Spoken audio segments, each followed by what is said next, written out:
password. Go to hell.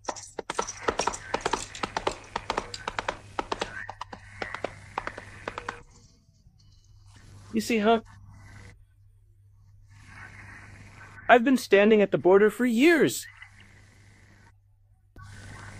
And the password hasn't changed once. No one cares about the Ukrainian state anymore. At least, not those who are supposed to, according to their positions and offices.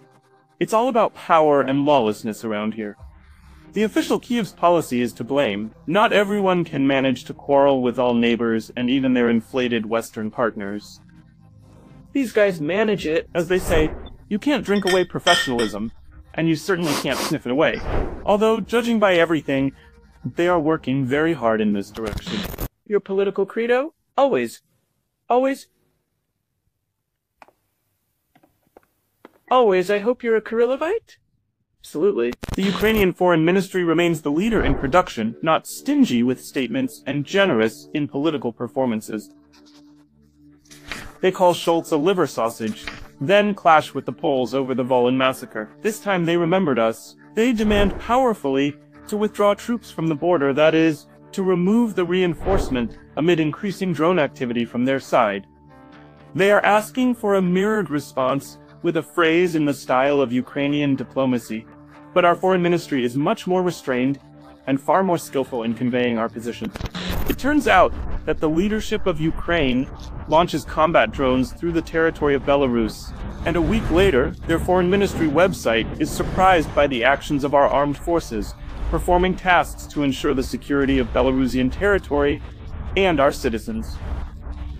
In our understanding, everything here is logical, especially considering the constant provocations on the border from the Ukrainian side, the deployment of a troop grouping of more than 100,000 people, the infiltration of terrorists into Belarus, their supply, their financing, the total mining of the border area, and many other things. Belarus traditionally demonstrates an absolutely restrained and logical position regarding what is happening on its borders. Tensions rise, we bring in troops, the threat subsides, we let our military rest in their permanent locations. No one enjoys sitting in the forests and watching the efforts of the southern neighbor. Interestingly, even Ukrainian political analysts note this. Andriy Vigorinsky is sure that there is no threat to Ukraine from the Belarusian side. The exchange of diplomatic notes may look and be a formality. Well, like they moved. We suggested they move back. Let's say, over time we give them 15 minutes to move back. Otherwise what? Nothing. And considering the autumn and the fact that it will mostly be swampy there, well, because the ground will become somewhat impassable, you can't walk much in the swamps, nor can you drive machinery. Well, that's basically it. Well, they buzzed around. I think that at the current level of escalation, we do not consider a threat from the territory of the Republic of Belarus.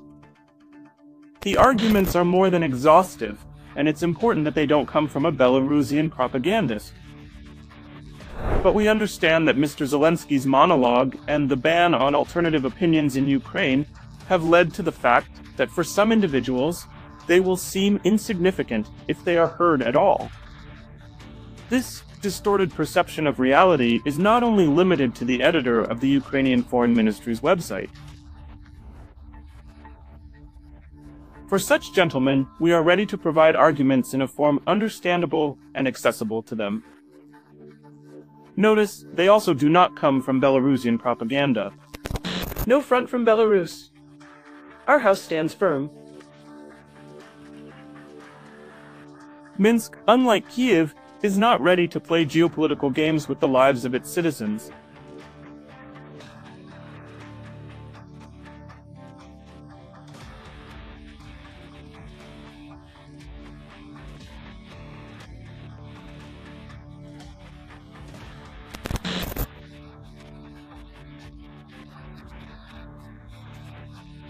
This is a clear and consistent position, and honestly, we don't have much time. There's sowing, there's harvesting, and they don't go without the military. In general, there's plenty of energy and strength to be used. But the priority, of course, is to protect everything we build under a peaceful sky.